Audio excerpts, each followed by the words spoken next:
where I play, as long as I go number one in the draft.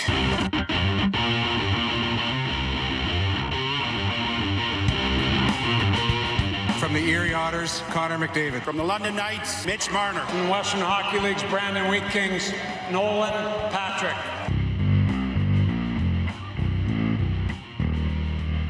This is Tracking the Draft with Craig Button. He checks an enormous amount of boxes. Nobody in this draft did more with less. I absolutely love him. It's not his skills that anybody's concerned about. It's that playing attitude. And quite frankly, it's really poor. Speeding towards the future of the NHL. From the U.S. Development Program, Jacob Truba. From Färjestad of the Swedish Elite League, Jonas Brodin. From the Boston U Terriers, Brady Tkachuk. He could play in the NHL next year. He's one of those guys. Here's your host, Dean Millard.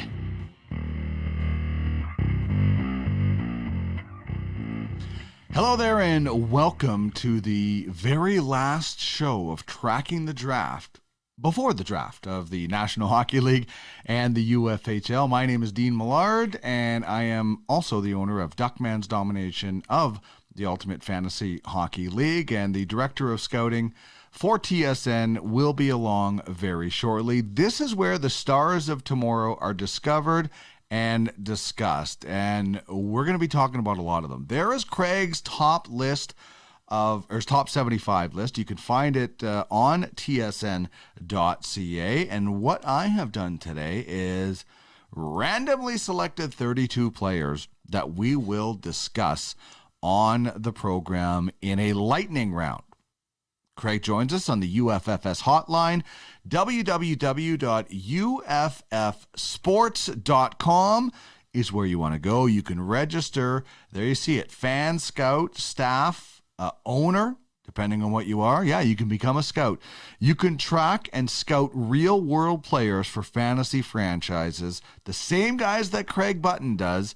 In this format, you own the game, so get in the game. You can make some nice side cash. This show is being broadcast on UFSN, the Ultimate Fantasy Sports Network, and just like UFFS, we are growing. New shows planned, big things are happening. Bookmark the YouTube page. Keep checking back if you do have a show of the fantasy variety that you would like to get on the network, whether it's daily, monthly, weekly. We would love to have you. Check out the show on YouTube and email uffsports.com. All right, let's bring him in now. The Director of Scouting for TSN, the President of Scouting for High-Level Scouting, and the VP of Scouting for Duckman's Domination, Craig Button.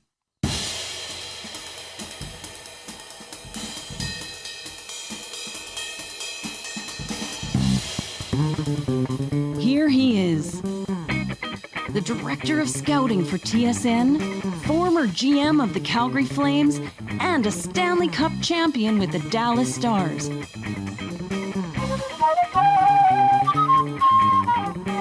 Plus, he's a sharp-dressed man with a heart of gold and a passion to match it. Craig Button.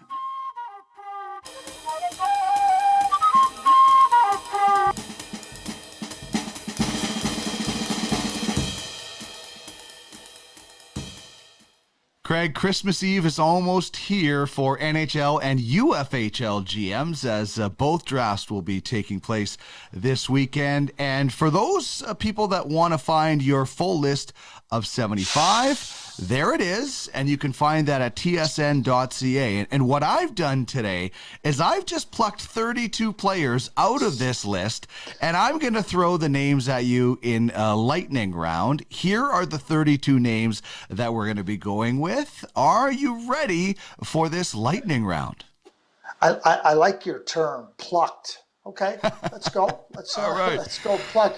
I hope I don't feel like a chicken about being out to slaughter at the end of this. Well, hey, if that was the case, Trish would be doing this show because she's the farm girl. I don't like to see my food before I eat it, so she would be handling this. But let's. Look, can I just stop you right there? Sure. So you're telling me, okay, growing up in Manitoba, you can't tell me you didn't fish. So you're telling me you would fish and then you wouldn't look at what you were about to eat? As a kid, I wouldn't. Now, as an adult, I would. As a kid, Okay, I would. good. I wouldn't eat deer sausage because I was mad at my dad for shooting it as a kid. So I get that though, but I mean, there's certain foods you got to look at. I mean, yeah, do you like lobster? I do now. Yeah, I didn't eat Okay, lobster but until you I gotta was go look 20. I mean, that's fine, but you go look at the lobster tank and pick out your lobster. I mean, Now, anyway. yeah. All Now I'm kidding much aside, better. Much better. I digress. Okay, let's get into the number one guy pretty much on everybody's list, and you'll give us about a minute-ish on each player. Let's start with Owen Power. I got nothing on him. I don't know what people see in him. You know, it's funny, Dean. You know, in recent days, and I've had some inquiries from different people. Do you think the Buffalo Sabres won't take Owen Power? I said, I can't speak for the Buffalo Sabres on what do I think what they'll do. All I know is this. Owen Power is a pillar defenseman. He's a number one defenseman. He's unique. I don't know where you find these guys. I don't know where you find the players that can think the game, you know, have the skills and the attributes that you want in a defenseman that can control the game. So, I mean, for me, Dean, he has clearly established himself for me as the best player in the draft. All right, let's move on to the next guy on the list, Brant Clark. What can you tell us about him? Well, it's the imagination. I mean, if he was some kind of an artist, he would be brilliant. He would be the one that starts with the blank canvas, and you never know what he's going to come on. He's the same way on the ice, and he doesn't limit his abilities. He looks at a play and says, I can make that play. And he looks at plays that others wouldn't even consider trying. And not only does he try it, he can execute. Indeed. All right. One of your favorites I know for this draft is Matthew Beniers. Give us the skinny on Matty. Yeah, well, I mean, the skinny on Matty is that when you look at all the areas of the game, and we can talk about 5-on-5 play, we can talk about skating, we can talk about playmaking, we can talk about penalty killing, power play, versatility. Well, that's everything that describes Matty Beniers. I've compared him to Bo Horvat. And you know, that might be a little bit light in some people's eyes, because people that I have great respect for, you know, have compared the style of his game to that of Jonathan Toews. I don't think I need to add anything more to a comparison to Jonathan Toews. No, indeed, you do not. All right, the first non-North American player, William Eklund, who is also number 4 on Craig's list of top 75. You can find that at tsn.ca. Tell us a little bit about William Eklund. William is a really good offensive player, and the thing that I love about him the most is that he's got this what I like to call striker's mentality. When we watch, you know, great football, we just watch the Euro, and we watch those great strikers, Ronaldo, Messi didn't play in the Euro, but when we look at those great strikers, they might not be the fastest players, they might not be the biggest players, but they have that mentality and that understanding of how to strike and when to strike. That, to me, is William Eklund. We've been hearing about the Hughes family a lot, and here's another one. Luke Hughes, number 5 on your list. What excites you about Luke Hughes? Well, I want to establish something that's very, very clear. You know, the Hughes family, the patriarch is Jim Hughes. You know, played at Providence. He's worked in the NHL. You know, very, very sharp hockey person. Mother, Ellen, she's in the University of New Hampshire Hall of Fame. Played for the U.S. Women's National Team in the World Championships in the early 90s. I want to make it very clear that the boys got all of their skating from Ellen. From Ellen, not Jimmy. Now, all kidding aside, you know, Luke is he's his own player. You know, we know what Jack is, we know what Quinn is, and there's certainly superb talents. But, you know, Luke is superb in his own way, and the way I would describe him is all-around defenseman. You know, I don't think there's going to be one area of the game that he clearly excels at, but he's going to be excelling at just being that defenseman that can go out and play regardless of the situation, regardless of the opponent, and find ways to help your team end up on the right side of the score. All right, so that's your top 5. Now we're going to start jumping around a little bit, and we're going to start with the first goaltender ranked in your top 75. At number 7, Jesper Wallstedt. Lots of people think this guy could sneak into the top 5. Maybe just the goaltender that he is, and why it would be worth taking him this high if there was a team out there. Okay, so I'll answer the second question first. I project him as a number 1 55-game-a-year goaltender. Now, we know goaltenders are platooning a lot more and everything, so maybe it's 50 games. I don't know. But he's got all the requisite qualities to be a number 1 goaltender. The hockey sense, ability to read the play, the technical abilities, and the athletic abilities. He is, when we talk about, we hear this term, I hear this over the years, the ability to slow the game down, the ability to see the game in slow motion. Well, that speaks to being really capable of processing the game. And Jesper Wallstedt, to me, processes the game very well. He understands, where the challenges are going to come from. And he's very advanced. I hear this lots. All goaltenders that take longer to develop. I don't think, outside of a couple of players, that there's any player you could draft, forward or defenseman, that's further ahead on the development curve than Jesper Wallstedt. That sounds good, especially for high-level scouting. How about Dylan Guenther, Edmonton Oil King? What skill set about him excites you? Well, the Olympics are starting on Friday, right? So if I had to pick an Olympic event, I would look at the balance beam, because that is what Dylan Guenther is. He's balanced. He can score goals. He can set up goals.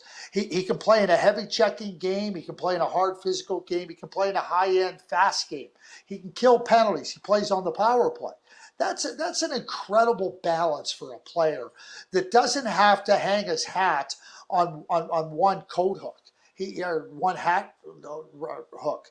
He can do the things that the situation calls for. And to me, that's a very, very valuable player to have on your roster.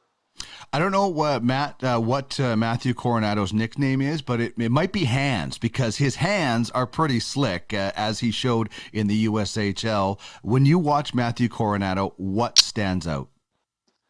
Well, I'll tell you what his nickname is. It's the Bison. The Bison. That's what they call him, the Bison. Well, let me tell you about this Bison. This Bison has horns.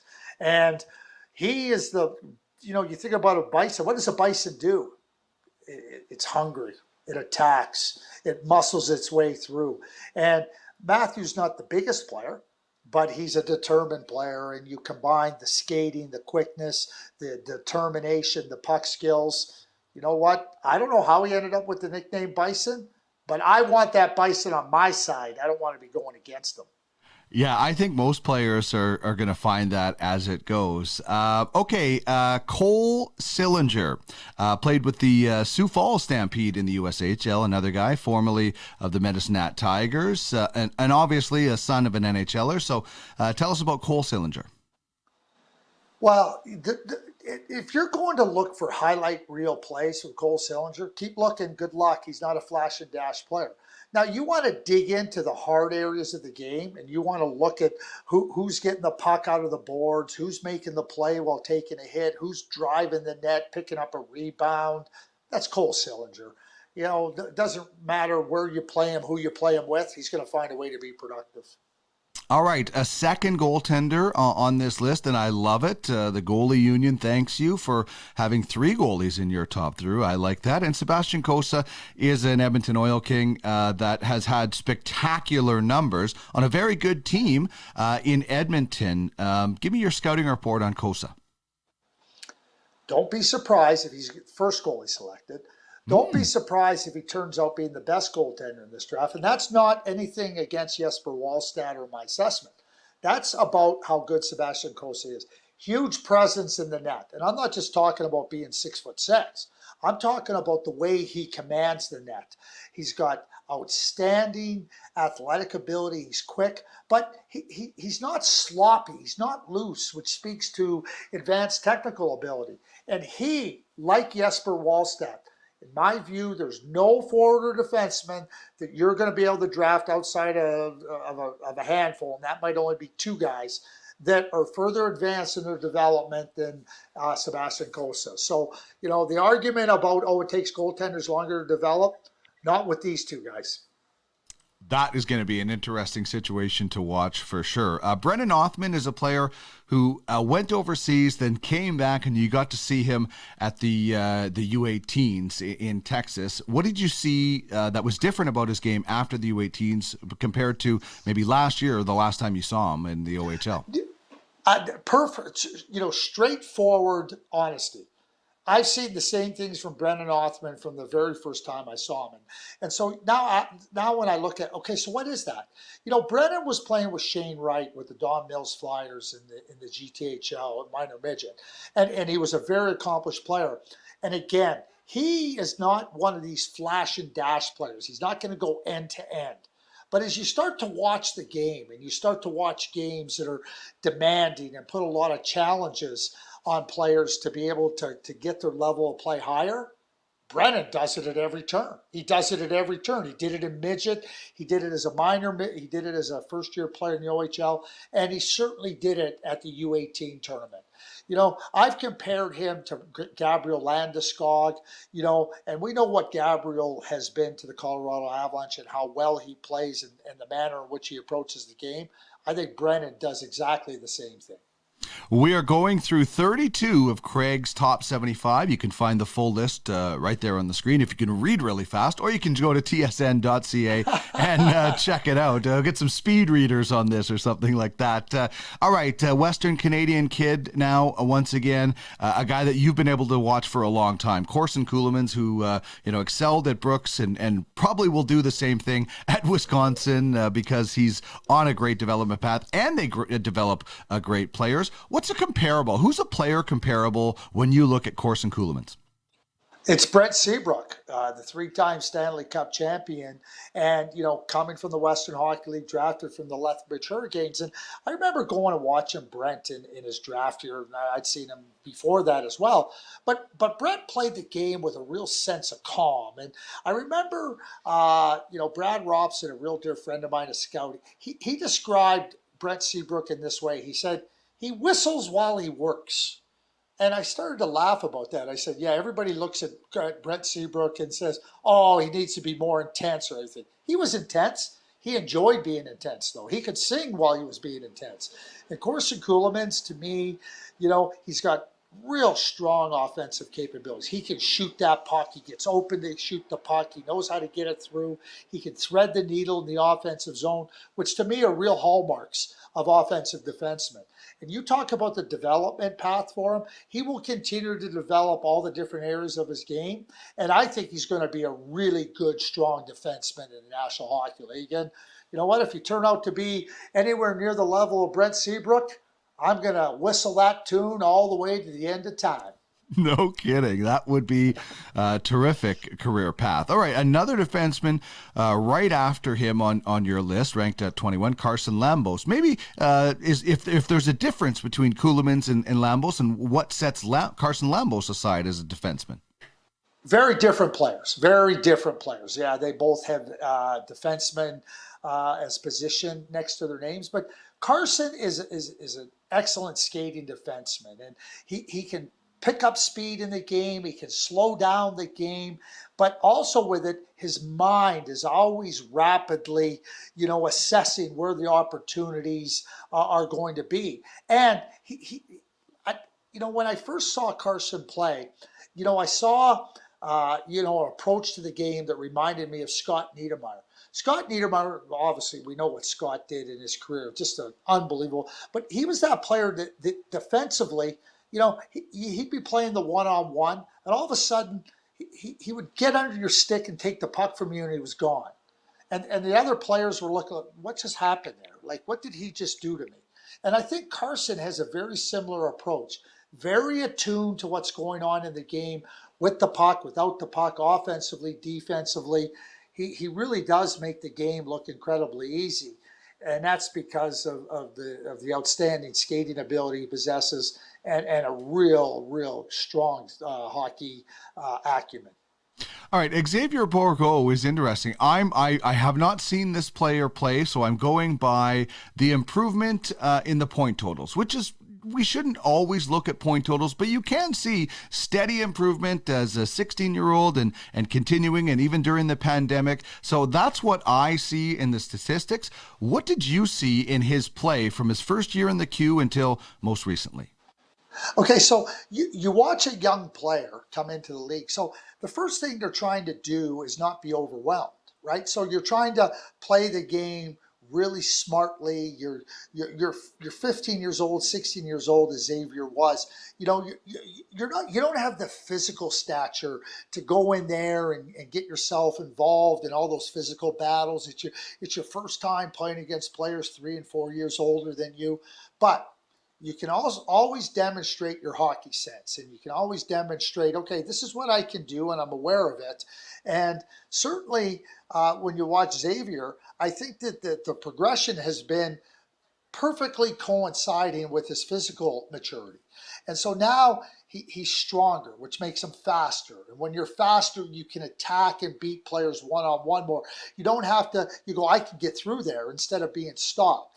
And I think that that's where you see the advancement with respect to, the offensive numbers. One of the things, and I think this is a great opportunity for me right here to talk about, scouting and to talk about how you evaluate. So, and I've heard this for years about young players. He doesn't get involved in the physical battles. Oh God, look at him, he just got knocked over. We're talking about 17-year-old players, youngsters, right? And one of the things is if you're young and you're not physically capable, why are you going to go try to take on somebody bigger and stronger than you? And if you're not quite quick enough yet, you're going to get pushed off the puck, and you're going to, maybe not win those one-on-one battles. But I don't look at that. I look at, are they trying to attack? Are they engaging in those battles? Do they understand that there's no upside to go on and taking on a bigger, stronger player? It's not about if they win it at that point in time. It's about, do they go and engage? I can't begin to tell you, Dean, how many times I've seen bigger, stronger players, more physically mature players at a younger age, more advanced, shall we say, that, while they had the physical, they didn't engage. They didn't attack, even though they might have been a little bit quicker and bigger. They didn't, but yet somehow, oh boy, look at them. Look at how big he is. And I think that when you're scouting, you better look at the areas of the game about engaging, using your head, understanding that you might not be strong enough to win those battles, but this is where projection comes in. If a player is engaging despite not having the maturity to win them, as opposed to a player that might have the physical maturity but isn't engaging, I'm not taking the latter guy any day of the week. I don't want him, because that is indicative of a flaw that I think is inherent. I never saw that in Xavier. And I think the progression with Xavier Bourgault has been just the physical maturity, and with it comes confidence, and with it comes more productivity, and it's a vicious positive circle. Awesome stuff. Well, the U18s had some really big names and a lot of hype, and some other guys played really well despite not getting the attention going into that tournament. And Nikita Chabrikov, I think, is one of those guys that probably really impressed a lot of scouts at that tournament. He did, and I don't think there would be any reason to leave that tournament and not be impressed by Chabrikov. But watching him over time, he is a good offensive player. More than that, he's a hungry, determined offensive player. And one of the things, again, back to your scouting, you see the level of intensity. You see the challenges become greater and more demanding. And you want to watch how players, attack those and how they try to find ways to be successful when there is that hard challenge and when there is a little bit more resistance. Chabrikov has shown very clearly that he's up to that task. And when he's got magic hands, he's got unbelievable hands. And when I talk about a release and deception with those hands, it's a little bit like Nikita Kucherov. Oh, that's pretty impressive. The thing I love about the draft is the debates that we can all get into. Some people have a person ranked here and everybody has their board. You've talked about like going off the board doesn't exist because everybody has a board. And Fabian Lysell is an interesting player. Some people have him ranked close to the top 5. Other has him ranked a little bit lower. What do you see in Fabian Lysell? Well, I see a good offensive scorer. And, somebody that can shoot the puck. He's accurate shooting the puck. He's also good in and around the net. But as a winger, I see him as a player that's going to have to find a half a step of quickness, a little bit more speed, and he's going to need to get the puck on the move. One of the things that happens when you get to the NHL or you're trying to find your way to the NHL, the space is smaller and the time is less, and the players are bigger and stronger. So, if you're not being able to create that little bit of separation, that little bit of space to get your shot off, doesn't matter how accurate your shot is, if you can't get that separation and get into that open space against players that are defending you fiercely, you're going to have a tough time. So for Fabian, I like the offensive abilities. I like the thinker in him. I like the way he can score in different ways. But he's going to have to find at least a half a step of quickness to be able to have success at the NHL level. All right, another goaltender, another Guardian who was excellent at the U18s. And sometimes being really good means staying in the game when other guys can't. And that's a big thing for Canadian goaltenders. But when it came to crunch time, he was dialed in, even though some of the games he wasn't seeing a lot of action. What are your thoughts on Benjamin Gaudreau at the U18s and moving into the draft this year? Well, here's what I would tell you. You just gave me an idea for a nickname, and I'm going to use it. So, but I'll credit you. I'll give you every. I don't even know if you know where I'm headed with this. What idea you just gave me? I'm going to start calling him Benjamin Gardien Gaudreau. I like it. It's got a little bit of sizzle to it, doesn't it? Alliteration is my friend. I love alliteration. So okay, there we go. I've watched Benjamin for a few years. I've watched Benjamin in minor midget. I watched Benjamin as a 16-year-old player, U17, and you watch Benjamin and you see these really good athletic abilities. You see, a goaltender that is working and trying to, do everything he can. But his technical, acumen, and when you're bigger and stronger and more athletic at a younger age, you get away with it. But as you move up, the technical shortcomings can be exposed to a little bit greater extent. So watching him 15 to 16 to 17 now, I got to tell you, Dean, the progression in terms of him, still maintaining that ability to use his athletic attributes to great advantage have been balanced now by just that real good, calm technical ability. He reads the play exceptionally well. He's patient in his positioning. He's going to wait out a shooter. And so when we talk about the U18 tournament, he hadn't played for a year. And now, obviously, he's working on his game in different areas. Now you're thrust into high-level competition.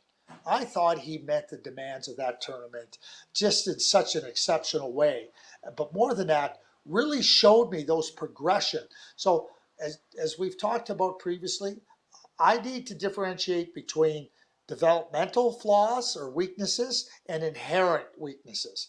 I don't think you can fix inherent weaknesses. I think developmental weaknesses are ones that you continue to work on, and that's where you want to find out about the player, how much he invests, what his focus is on trying to improve. Does he recognize where it's at?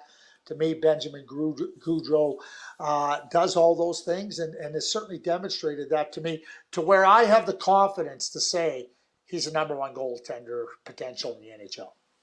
Very interesting. Number 33 on the list, Alexander Kisakov. I hope I pronounced that properly. What What are some of those developmental, flaws and getting Weaknesses, stronger? yeah. Weaknesses versus inherent. Do you see any of those with him? A guy who's a little bit smaller, so he's going to try to get stronger, but that's a developmental thing again, right? So you can't really blame a guy for his genes. He can work hard and try to get stronger. But what do you see in this player? A real dynamic offensive player.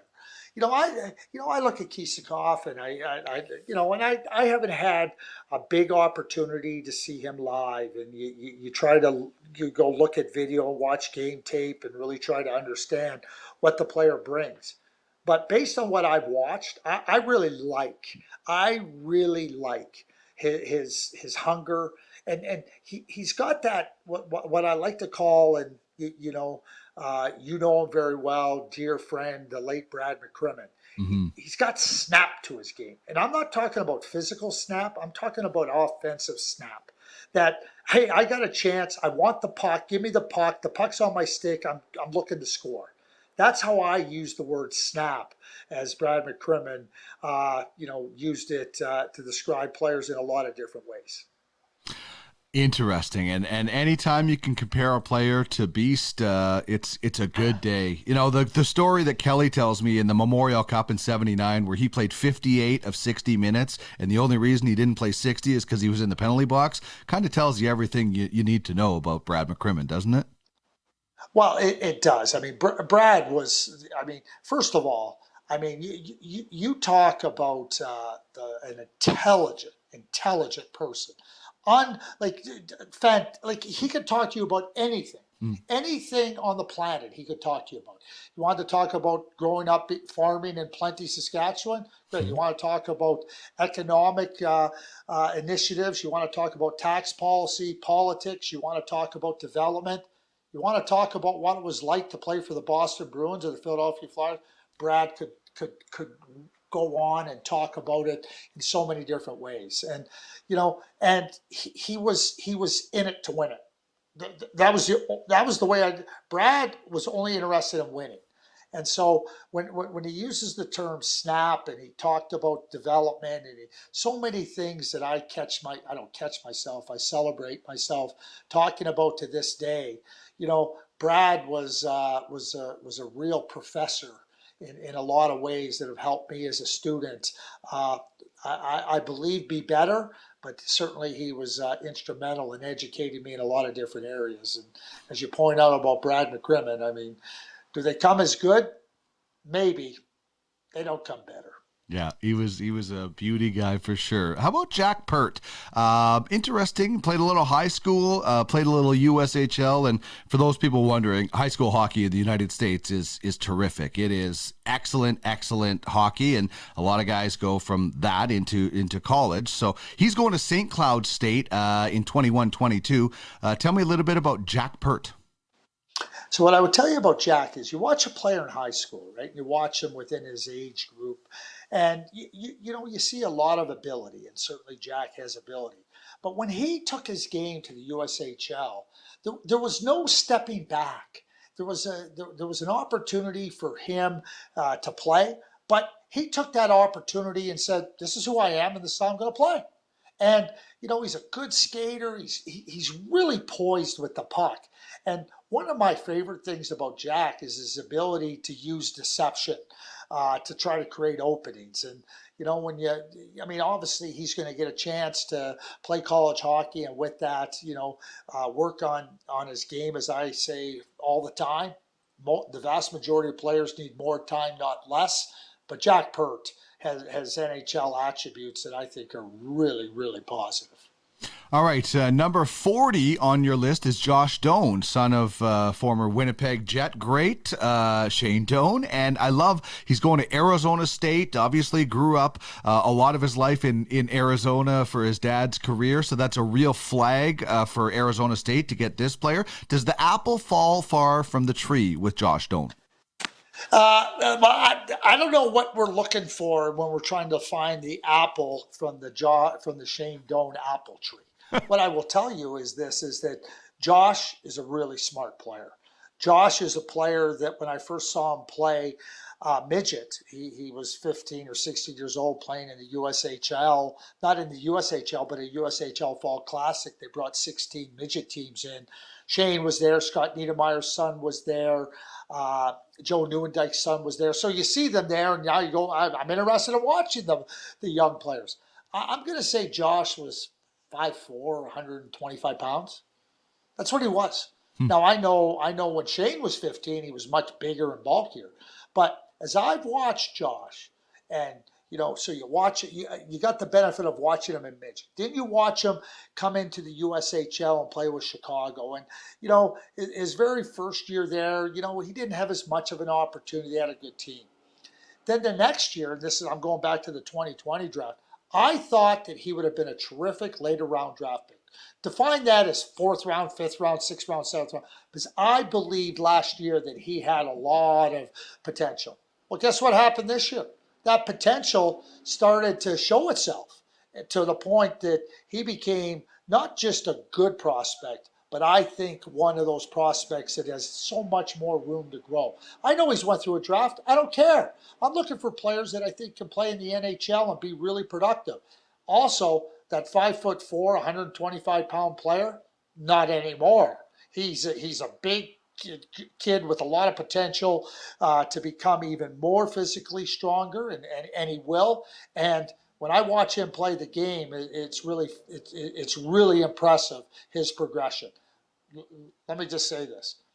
I've known Shane since he was 16 years of age, right? And we talk about fantastic people. Mm-hmm. Maybe some is good, none better. I love Josh Doan. A guy you would have on your team any day. Oh, yep, just like his dad. Exactly. All right, let's talk about a Russian defenseman now in Kirill Kirsanov. Tell me what type of defenseman you see him being, and do you have a NHL comparable? You know what's funny? And this is not by design, okay? This is not anywhere by design. But we were just talking about Brad McCrimmon. Mm-hmm. And I'd never thought about Kirsanov with Brad McCrimmon as a comparable. Brad McCrimmon. A lot of our listeners and viewers do not know Brad McCrimmon. But let me just say, Brad, big, strong, smart, cerebral defenseman, and he was territorial, but moved the puck, understand how to play the game. That to me is his Kirsanov. Kirsanov to me, you look at him and I hear the criticisms. Oh, he's not a great skater. Oh, okay. Well, he's not big. Oh, he doesn't have a booming shot. He doesn't dazzle you with these stick handling moves. All I know is that when I watch Kirsanov play, I see a player that is really smart defensively, really smart when the puck's on his stick, knows how to make plays in the offensive zone, competes to the nth degree, battles you at every turn, and all I see in him is that player that I want on my blue line. Do I think he's going to be a top pair defenseman? No. But do I want him in my top 3, top 4? Absolutely. Because I think when push comes to shove, he's the one shoving. He's not getting pushed. Indeed. And that's a defenseman that is going to stay in the game. All right. Another blue liner back in North America, going to the University of Denver, number 44 on your list, Sean Behrens. Tell us about Sean. Well, Sean to me is a lot like Ryan Lindgren, who played at the National Team Development Program, was drafted by Boston, traded to the New York Rangers. And probably I would give Sean a little bit more of an edge on the offensive side of things. Sean jumps into the attack. He's in the offensive zone. He takes the initiative there, but highly competitive. Ryan isn't as good offensively, but really fierce physically and really, looking to try to do everything he can to deter opponents and back them down. Sean doesn't have the same physical bent, but I see similarities in their game. Like I said, Lindgren a little bit more weighted physically, Sean a little bit more weighted offensively. But, the opportunity to go to Denver and develop, I think, is really positive for Sean. And the way he plays the game with that, what I like to call, he plays on his toes and he plays forward. And I love that with defensemen. And I think Sean has a lot of good attributes that are going to allow him to play in the NHL one day. Logan Stankoven has been a very good Kamloops Blazer. When you see Logan Stankoven, is there anything you think is an inherent flaw, or are they development flaws in his game? You know, Logan is a really smart player, and he's a player that, you know, knows his way around the offensive zone really well. But you know, when you watch him play, you see him invested. Like, you know, at the U18 tournament, he's killing penalties and blocking shots, which, you know, is a little lens into the soul of a hockey player, what he's willing to do. He doesn't just see him as himself as an offensive player. He sees himself as, okay, this is what I got to do now. I got to go dig a puck out of the corner. That's what I'm going to do. I got to go get in front of the net and take abuse to score. That's what I'm going to do. So when the puck's on his stick, count on a good play being made, whether it be, you know, making a pass or whether it be getting to the net with a shot. He's really good in that area. Logan, again, he's a player that's going to have to find more quickness in his skating. It's not about a willingness to get to where it matters and pay the price. It's about being able to engage to his strengths of his skills and not being pushed away because he doesn't have that element of quickness. Do I think it can improve? Yeah, I do.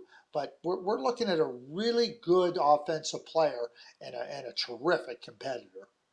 All right, how about James Malatesta, the Quebec Ramparts, and had a pretty successful Canada U17 in 2019-20. How much do you think that performance, experience, and everything has helped him develop in this past year?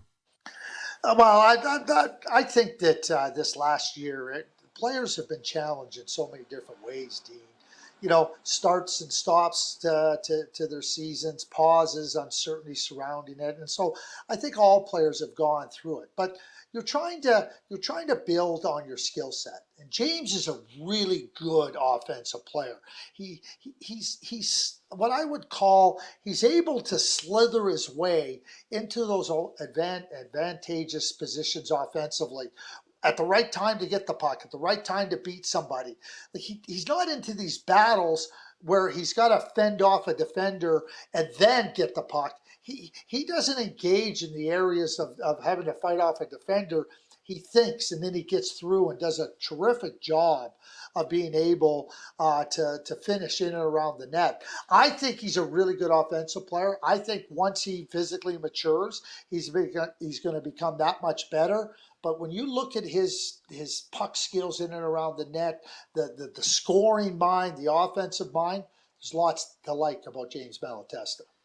All right, this is a name hockey fans will know. Robert, you can call me Bobby Orr if you would like. And I don't think anybody skates like Bobby Orr, but Robert Orr forechecks with breakneck speed from what I've hearing. So tell us about this Robert Orr. Well, I mean, Yanni Gourde is the player I would compare Robert Orr to. Yep. That, you know, you watch Robert play. You talked about the forechecking. You talked about this. I call it after it and on it approach. So you're after the puck, you're after the play, you're after it, and then you're on it. You stay in the battle. And you don't go away. Yanni Gourde never goes away. And Robert Orr has that type of an approach to the game.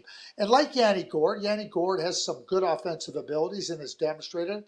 I think Robert has some good offensive abilities. It's not going to be, this prolific scorer, but the way he approaches the game, the way he plays the game, lots of time for him.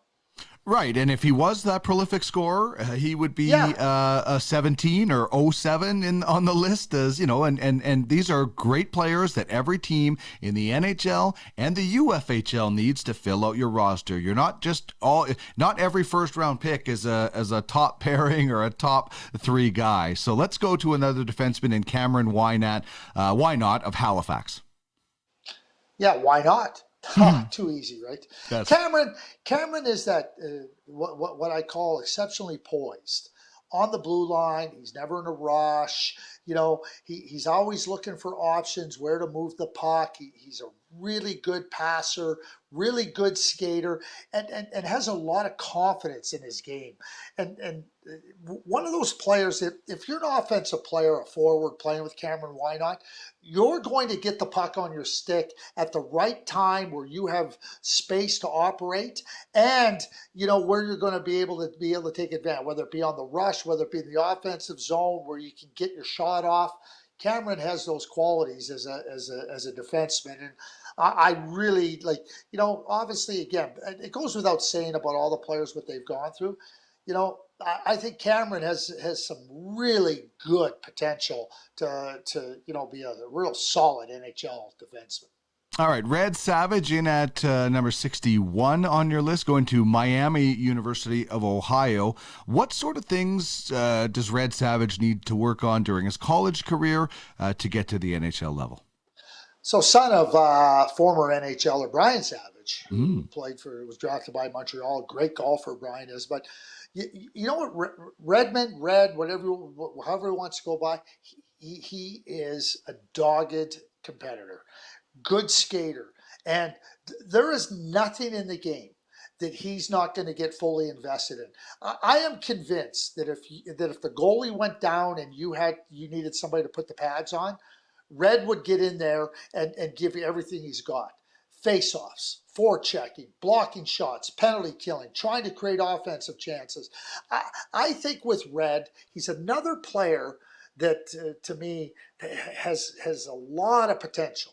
And, you know, I think at times when you have that type of competitive fire, sometimes there's this desire to do more.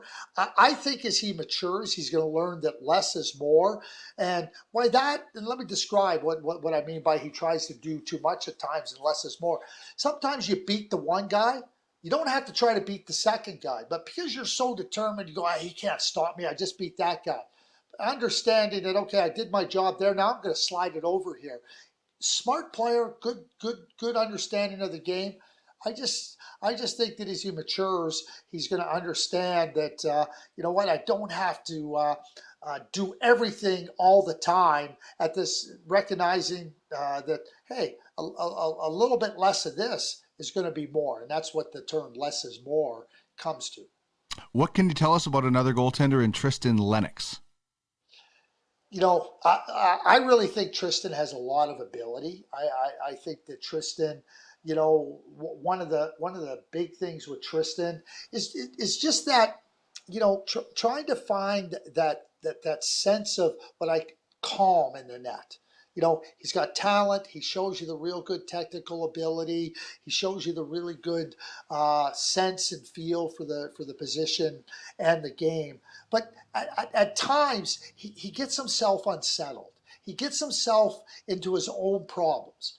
I think that this is a developmental weakness. I think that as I talk about Sebastian Cossa, I talk about Jesper Wallstedt being more advanced in that technical part, I think for Tristan, it's just about, you know, getting to that sense of calm. I talked about Benjamin Goudreau. And Benjamin, you know, just finding that, hey, I'm comfortable in my positioning. And Dean, you know, as a former goaltender, it's hard sometimes to just be calm in your positioning because there's lots going on around you. But it's that sense of, I call it, you know, quiet mind, calm feet. And I think that that's something that Tristan has to work on. But he's got lots of talent, and he could be one of those goaltenders as he develops in that area. You know, we're talking about somebody, wow, look where they got him. What a good goaltender they got. Ville Koivunen is not the Finnish Flash, but he did flash his skill at the U18s. What did you think of him there and his overall game? Yeah, well, I think his overall game is one that's two-way and well-rounded. I mean, offensively, he's good. Defensively, he's good. He's a player. You know, I always look for players too. It's not just about the individual. It's about what I call interplay with their line mates, with their teammates. And I think Koivunen has really good interplay. with his line mates and his teammates. And by that, what I mean, hey, somebody's ahead of you or somebody needs to get the puck on the move, he's going to do that. Oh, I got to go dig the puck off the boards here, and I got to get to that puck first so that, I can create an opportunity for us in the offensive zone. Oh, I got the puck to the defenseman. I got to get to the net here, create a screen or an opportunity for a second chance. To me, he's got a really good, strong sense of the game and what I call interplay with his line mates and his teammates. All right, 3 to go. Matvei Petrov, a left winger from Russia. Is this guy an offensive, like a one-shot, wrist shot scorer? No, I wouldn't say that. He plays the left wing. He's a right shot. He's got lots of talent. And, he skates well, he shoots the puck well, he handles the puck well.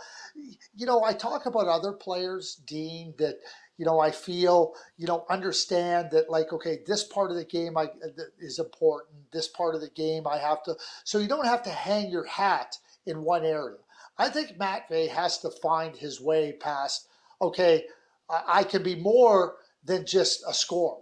Because what Matvei has found himself caught in is that if he's not scoring or getting opportunities, his game tends to fall down a level, fall down a notch. He ended up being a scratch for Russia at the U18 tournament. And it wasn't because of his talent. It had to do with if he wasn't scoring, he wasn't doing enough of the other things to help the team. And the coach recognized it and just said, listen, I know what you can do, but by just having you in the lineup, and if you're not scoring, and he was moving further away from scoring, the coach didn't play him. And I think that is something where good offensive players have to recognize. Because if you're going to be a one-trick pony and you're going to be just one-dimensional in your play, you better be really, really good in that dimension. Because if you're not going to get a lot of leeway. And Petrov didn't get it at the U18. All right, we'll finish with 2 NHL sons. Chase Stillman, Corey Stillman's son, plays in Sudbury, but this year played in Denmark. What do you like about him? Well, I mean, Chase has a big motor. He's competitive. He loves to play physical. He loves to grind it out. At times I watch Chase and I'd like to see him use more of his offensive prowess. And this is something you have to be patient with and understand. And I'm talking about from my perspective, is that the U18, it seemed like he was just going to hit and hit and hit and hit and hit. And when he was finished hitting, he was going to hit some more. Okay, that's great. But if that's the only part of your game that is going to be able to allow you to have an impact in the game, that's limiting. And I've seen Chase make good plays. I've seen Chase, be able to provide offense. But quite frankly, when I watch him in that environment, and it's not about one-off. I've seen it previously at different times. It's something that to me, I think he's got more offensive ability than at times he demonstrates. And I don't want to just see that single-minded player that can only do one thing. And he skates well and he competes well and he's involved in the hard areas of the game, and that has value. But at what point do you say that value is at this point of the projection meter? And that's why I have Chase down a little bit, because it's a question that I have about it. And certainly as time goes on, it's something I'll be watching for. And if he develops and gets more of that balance in his game, he's going to have, I think, a better opportunity to make that impact in more ways than just physical competitive play. All right, Justin Robidas now. His father also played in the National Hockey League with the Dallas Stars for a lot of years. And we talk about differences. The position is the biggest difference. Justin is a forward, where his father was a defenseman. What kind of forward is he? He's an offensive forward. He's good with the puck. He's smart. He's competitive. I mean, here's a couple things with Justin. Is he quick enough and fast enough to be able to bring that skill to the National Hockey League? Because he's not going to bring a physical element to the game. He's not going to bring a size presence to the game. And, I certainly appreciate Justin's skill. I love his brain, the way he thinks the game and how competitive he is.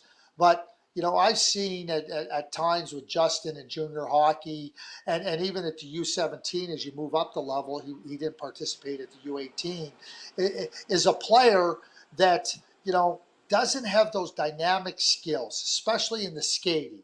And if you don't have them and you're being negated to a certain extent, there can't be an expectation that that's going to all of a sudden be able to be productive at the NHL level. And so right now, that's the question mark I have on Justin. That's the question mark you look at and say, okay, if he improves in these areas, okay, he's going to have a chance. If he doesn't improve in those areas, I think his chances are very limited.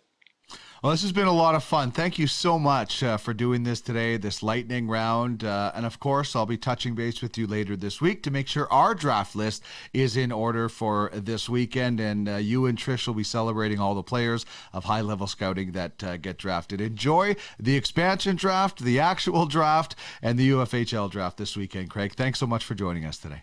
Lightning round, I love it. 2-time Stanley Cup champion, Tampa Bay Lightning. So it's fitting. This is a serious message. Craig Button joins us on the Ultimate Franchise Fantasy Sports Hotline. Become a scout and make money while providing prospects to the Ultimate Franchise Hockey League. What you talking about, mister? Pay that man his money. I'm your huckleberry. Check out the details at www.uffsports.com. It's serious. I like it a lot. I said we got a winner. UFFS. You own the game. All right, that was a lot of fun. Big thanks to Craig for giving us a little bit of extra time this week on that one. And thank you to Craig for joining us all season. It is truly an honor to chat with him. What we're going to try to do is we'll have 2 more episodes. One next week where we'll recap the NHL Draft, and then we wrap up the season with Craig's counsel, and that's story time and scouting tips. So if you have a question for Craig, email me trackingthedraft@gmail.com, and we can get it into the rotation, whether it's about a player, how to scout any particular player, or a story or a question about his scouting in the past. Should be a lot of fun. We never get through all of the questions, so we have some from the past shows, and if you have some more, please email them, trackingthedraft@gmail.com. Hope you enjoyed the show. If you did, please subscribe, leave us a review, let us know what you think of the program. Click that bell on YouTube on UFSN. You will get an update every time we put out any kind of programming. Reminder, check out www.uffsports.com. You can register as a fan, a scout, staff member. You want to buy a team, you get in on that. You can try anyway. These teams are going fast. To advertise on this show, hit me up, trackingthedraft@gmail.com. Here's the schedule we got. The UFFS podcast, 2 Minute Tuesday with Darren Bates. This show on Wednesdays with Craig. Full Count Fantasy Baseball Thursday mornings at my time, noon Eastern. UFHL Now on Friday, and the Ultimate Roundtable once a month on Saturday. Big thanks to Craig Button. Thanks to you for joining me on the program. This is Tracking the Draft, where the stars of tomorrow are discovered and discussed. Good luck to all UFHL teams and UFHL scouts this weekend.